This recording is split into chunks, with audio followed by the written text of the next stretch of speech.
Welcome to a new edition of the Neon Jazz interview series with world-renowned Philadelphia-based jazz bassist Mike Boone. We talked to him on March 15th about his new 2022 CD, Asynchronization Party. Originally a New Yorker, he began piano lessons at the age of 8. Then he went on to become an Eastman School of Music graduate. Then he came on in to Philadelphia with a fresh start off a second stint with drummer Buddy Rich back in 1985, and he stayed in Philadelphia. He's got a rich tale to tell. Enjoy the story. Hey, thanks for taking a minute out for Neon Jazz. I appreciate it. No problem. So I guess you hit the nail on the head with that one comment about the music. You know, I think we're at a point with the world going in the direction that it's going that we need art and we need music more than ever right now. Yeah. I mean, the short answer is yeah. And just to double back, yeah, I mean, with this new norm, when everything got shut down, it was just really, I mean, as fellow artists, you know, what could we do? Because this music, it's a social music, more so, I mean, most music art forms, but jazz in particular, the intimacy, and it's just, it thrives on the being in us playing in front of people, whether it was us getting on a plane and going to a big stadium or playing a concert hall or just a small nightclub or even wherever, you know, gatherings, you know. So eventually I think people figured out, wait, we need this music. We got to find a way to open up just enough so we can at least let this stuff come through, because this is the lack of it is affecting, you know, it's like a nutrient, if you will. I don't know.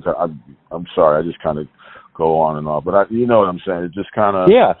It was just eventually people kind of, thankfully, because I was wondering, damn, you know, would are we ever going to play? Is it just going to be live streams, you know, and then like bands where everybody's like 6 feet apart with plexiglass, or, you know, envisioning a norm where it's just kind of like we're separated, kind of like the Zoom meetings and everybody's like in their own little boxes. But fortunately, you know, knock on wood, I'm looking for a piece of wood somewhere, you know, so we're open up. But I mean, the point is, I mean, I tend to, yeah, I'm just thankful that that's happening, and we're just trying to find a way to get it out, you know. And with this brand new CD you have out now, talk to me a little bit about what it means for this to come out at this particular time, with this prospects of being able to promote this live now. Yeah, well, the thing is, when I guess we have to go back a couple of years. We did it at a place called Chris's Jazz Cafe in Philadelphia. That's I live in Wilmington, but I spent a lot of time in Philly, and that's kind of where I'm based. And we just did we were doing these concerts that were almost like kind of fundraisers to keep live stream shows, to keep the club running, and also maybe, you know, provide some income for the musicians, and also just get the music out there. So we just did one of those shows, and I got the band together, and my son, he plays with me a lot. He was 14 at the time. His name's Mackay Boone. He's a little bit of a prodigy of sorts, so it seems. And I got Adam Nywood, who's the son of the late, great Jerry Nywood, who played a lot with Chuck Mangione. A guy named Elliot Bild on trumpet, who's a recent grad student, graduate from the grad program at Temple, and Neil Podgorski, who's a little older, who I played with in the late 90s, early 2000s on piano. And we had about 2 weeks to put this thing together, and because we couldn't rehearse, we basically, you know, did emails and sent stuff back and forth because everybody wrote. And I said, well, okay, I might have a CD. I mean, I had good personnel, and I'm thinking to myself, I didn't tell those guys, I figured I would just record it for posterity and just make sure I multi-tracked it. But I'm going along, so this could be okay if everybody does their homework. I have to go back. The title's called Asynchronization Party, and I didn't really know what that word meant. I'm jumping around, and my 13-year-old daughter, my granddaughter, 12-year-old, I think she was 12, and she's in like middle school. She was explaining what she thought it meant, what they told her, and basically asynchronization was what they had these days where you just basically were free time. You could do whatever you wanted. You had a certain amount of work to do, and you could do whatever. You had a deadline, but that day you could do whatever you wanted. But some kind of way you just had to fit it in.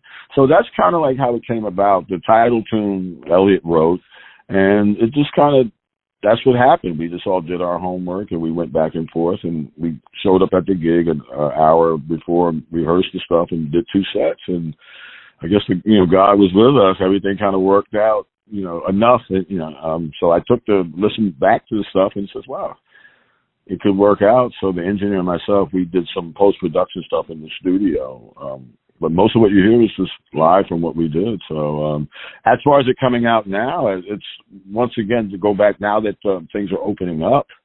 I think the time is right. I mean, the music, I think, kind of reflects what we had to kind of go through to get it out. I think people will like it. I think it's a little different from what folks have been hearing, over the past few years or so. That's a whole nother subject, and obviously I'm biased in saying that. But it's an exciting time, and also it's like becoming spring. It's March, hopefully the cold will be moving out, so it's flowers are blooming. So once again, the music is just trying to do my part, throw my little 2 cents in there and see what happens.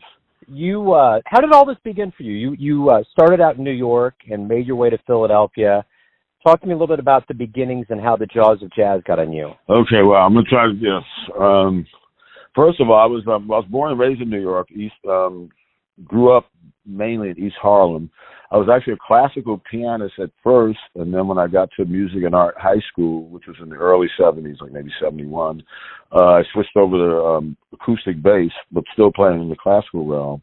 I got fairly good at that, so I got a scholarship to Eastman School of Music, figuring I'd go away. And my goal at the time, my dream was to be the first black bass player in the New York Philharmonic. I thought that was, I had aspirations for that. And I figured, well, I'd go away to school, to Eastman and get away from my folks, and then come back and then see what happens. I started playing jazz up there. Although I started listening in high school, I had no intention of playing, but up there I started actually playing a little bit, and I started liking it. So I'm kind of a late bloomer. So by the time I got to a junior, I was actually playing in the top band and playing some electric bass. And I started touring with this entertainer, Ben Vereen, who actually turned out, he went to Performing Arts High School in New York City, which was the other half of music and art where I was at. That's a whole nother connection right there. Anyway, I toured with him for a little while. I took a year off from school, toured with him from 77 to 78, went back to Eastman, finished up, then went back home to New York for a while, still playing with Ben and not really doing anything around town. At one point, I met a young lady from Philadelphia, but we were out in Denver. I'm trying to compress everything. Make a long story short, she moved to New York with me, stayed with me for a little while. Didn't like it. I wasn't really doing a whole lot, so she suggested I come to Philly, which I did, when I got here, it was like, oh my God, what happened? What did I do in a previous life that was so bad that you had me exiled to this place? Because I heard a voice say, well, you're not coming back. And it's like, oh, Jesus. That was like 1984, 85. Anyway, to make a fast forward, I just kind of immersed myself in the scene. I managed to meet a lot of great players, folks that are no longer with us, folks that are definitely international. I mean, not to name drop, but I mean, they were just around. Folks like Shirley Scott. I did a lot of teaching with her. Did a lot of playing with a couple of great drummers, Mickey Roker, Bobby Durham, and Billy James. Played with a local guy named Bootsy Barnes. There's a slew full of people. I mentioned Shirley Scott. I did say sure. Trudy Pitts. So I had 2 women that really were very instrumental, and just the whole scene of people that were around. A lot of the old heads, a lot of the folks that were around. So I just basically just immersed myself in the scene, and eventually, things started happening for me, and I just ended up teaching a little bit. I just became part of this Philadelphia thing, I guess. And fast forward to 2020, and I live in Wilmington, but I'm still very much part of that thing. And I'm trying to branch out a little bit. Maybe this CD will, I'll do some playing with my own groups. I still do a lot of stuff as a side man. I've been going up to Smalls in New York lately, playing with some, folks, and just trying to, just get around and just meet some different players and just trying to grow, just like this always, you can always learn. I haven't arrived. I feel like I'm just now starting to get to some things, it's, I'm like I say, I'm a late bloomer, but, something's starting to happen. Yeah, man, totally. Well, what do you like the best about being a musician? You've clearly dedicated yourself to it. You've, grown over the years. But what do you look forward to every day waking up as a musician? Well, hopefully I have a gig or some chance to play. I mean, I'm kind of, I don't want to say I'm semi-retired, but I do collect Social Security, which is actually good. I started doing that right as the pandemic hit, just out of necessity because I didn't know we were going to play again. So as it turns out, that's been a blessing. And so my workload, just in terms of hustling for work, I don't have to hustle as much. I mean, I do have to hustle because there's a lot of great musicians out here, and the venues aren't where they used to be. That hopefully they're coming back. But, the gigs are quality. So to answer your question, I just look forward to playing and just trying to make something happen. And, this may sound, weird or lofty, but I look forward to playing for people. I just look forward to that social interaction. I look forward to that spark. I look forward to hopefully, getting a couple of more notes right than I did last time. And if not, that's okay. I just playing it's just such a blessing to play. I just have more of an appreciation to do it, and I know the folks that have come out, they feel it. So I just want to send that positive vibe out. So that's for all of those reasons. I mean, I just want to do my part. I hope that, but that it just stays in the game. I mean, that's just real. I mean, I can't really play any other way. I'm just blessed to play, and anytime I'm, that's what I look forward to. Is making music, playing, kicking the groove out, whatever it is, and just having people be better off than when they came in. So you spent some time with Buddy Rich, correct? Yes, I did. What did you learn from Buddy? Oh, God. I learned a lot. I mean, oh, God. I started with him at 82. I did 9 months, most of 82. And I did another 9-month stint between, I guess it was around July of 85 to March of 86. What I learned from him, consistency, honesty. You couldn't rest on your laurels. The worst thing Buddy told me was like I sounded good one night, and it was like, I took it. And I was, oh my God! I came back the next day and played. Thought I was doing the same thing. Whatever it was different. He was yelling at me. So it's like, it doesn't matter what you did. Every night is a different night. Like I said, he was he's consistent. Just that work ethic and and I learned aspects of time playing. I mean, it definitely solidified me as a bass player. I had to deal with him. I mean, he's just a fireball. But he also left space for me to try to figure out where stuff was. And there's so many other I can't really stuff I can't really put into words, but just instinctive type things. But just how to listen. I mean, it was hard work a lot of times, but sometimes it was rewarding. And like I said, he made me a stronger bass player. He made me a stronger musician. And it was like I felt like I was kind of thrown in the fire there, but it was a blessing. It was really, once again, it was like, oh God, like, because back then, like, he was known for like being so hard on bass players. So when I got I remember, so I would never work with this guy. So when I got the call and I needed to work, and it was like, oh God, here we go. And it was pretty grueling just in terms of the bus ride. You were on a bus and you'd go out for like maybe a couple months, and you literally circle the United States, and then you come home for like maybe a couple of weeks and go back out again, and then go up to Canada and do something. So it was like a lot of, it was grueling that way. But I was a lot younger, and it was kind of exciting. So, I mean, I wouldn't do that now.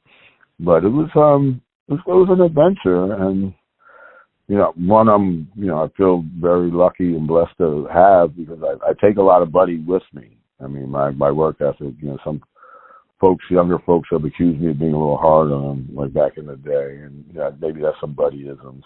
But it's just, you want the music to be right. Buddy wanted the music to be right. He played with, he started out in vaudeville, so he had to deal with a lot of stuff. I know I'm going off, but I think I figured out where he was coming from mentally. There's a reason why he was kind of extra like that, or he would snap. He was in the business as a 4-year-old. He had to he had to grow up real quick. And then he came up in, racism and all that stuff. There's some folks he would have liked to play with, but he couldn't play with, more regularly. And then the people he did play with, and then by the time I got on the band, he's this guy that played with a bunch of people, and he's running around on the bus with a bunch of college kids, and playing some good gigs and some other not so great gigs. So, I mean, psyche-wise, I'm not really sure what was going on there. He had to wonder. I mean, he was a great drummer. I mean, he still is considered. So, yeah, I mean, I just tried to, but he was consistent. I mean, I don't really have anything bad to say about him. I mean, I loved him, Everyone has a perception of who they think you are, your family, your friends, your fans, but ultimately you live your life. You have a perception of you. Who do you think you are? Come on, man. I'm somebody that probably shouldn't even be here. By the grace of God and just maybe some halfway decent upbringing by my mother and just some good people. I've been blessed to play, just to even know what this music is, just music in general. It's not even just jazz, but just that thing, So I feel like I've been given a gift first to hear it, and then to sort of kind of play it halfway decent, and make a living. So I'm a musician, but what is that? I would like to think I'm a servant. I would like to think I'm a friend. I would like to think and I don't mean to sound like some, weird, spaced out type of cat, but that's just what it is. I know that's what I do. I was put here to, play this bass a little bit and maybe help other people play the bass, help music, whatever I'm involved with, try to, be cool. And even when I go to the store, just try to be pleasant. Just try to live by the golden rule, I guess. Do unto others as you would have them do unto you. Just real basic stuff, And who am I? I'm just another citizen of the earth. I identify as African American. I'm a musician. I like all kinds of music. I guess I'm a jazz musician. I'm a father. I'm a grandfather. I'm a mentor. But I'm here to help. And if that means not playing or getting out of it, that's good too. I mean, it's all good, it's whatever it is. I hope I'm in tune enough to know what to do or what to say. Did I answer your question? Yeah, totally, Mike. Yeah. Okay. This has been great. Yeah. Okay. So can you tell everybody where they can pick up the new album, the best place, most ideal place to pick it up and follow your work? Well, let's see. I mean, I'm probably the least, computer industry savvy person. It's on the TRRC label, which stands for Truth Revolution Recording Collective. And that's a label started by Sakai and Lucas Curtis and their father, Ted Curtis. And they're based out of Connecticut. You can go to them. I have physical copies, which I'm more than happy to mail to folks. And the best way to reach me is probably through my email. And if you don't mind, that's ENOOBEKIM @yahoo.com. That first long word is actually Mike Boone backwards @yahoo.com. That's a good way. Or you can Facebook me, or Messenger that way. I've done that, because I've had the physical copies for a while now. Or go to TRRC and check them out. Do they have record stores anymore? Probably not. I don't think so. I got a couple of boxes. But yeah, that's the best way. And hopefully, folks are hearing it on the radio. That's the other thing. I mean, I just want to, just get some music out there and just, but hopefully it does something. I don't have any delusions of grandeur. I'm kind of thrilled. And I just want to shout out to Lisa Reedy. I mean, this is my first, I guess I've actually done maybe 6 or 7 self-produced things. This is self-produced too, but this is the first one where I've actually made the leap into actually trying to get it out. So I hired a young lady.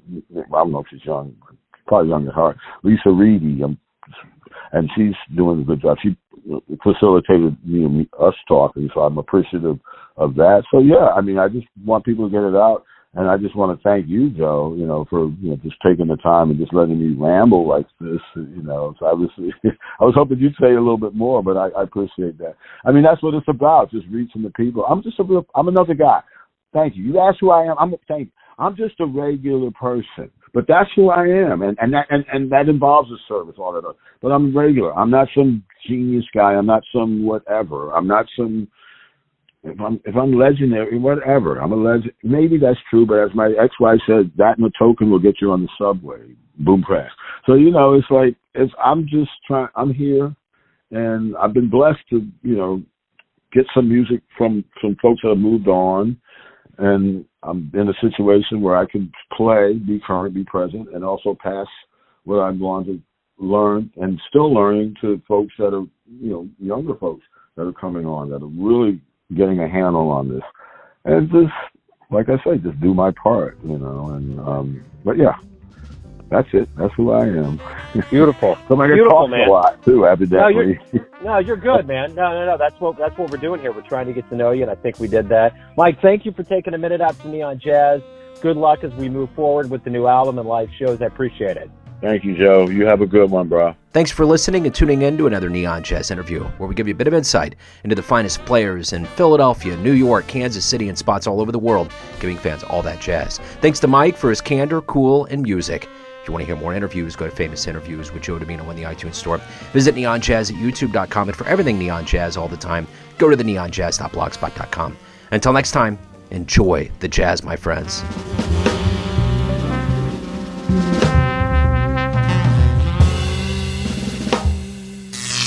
Neon Jazz.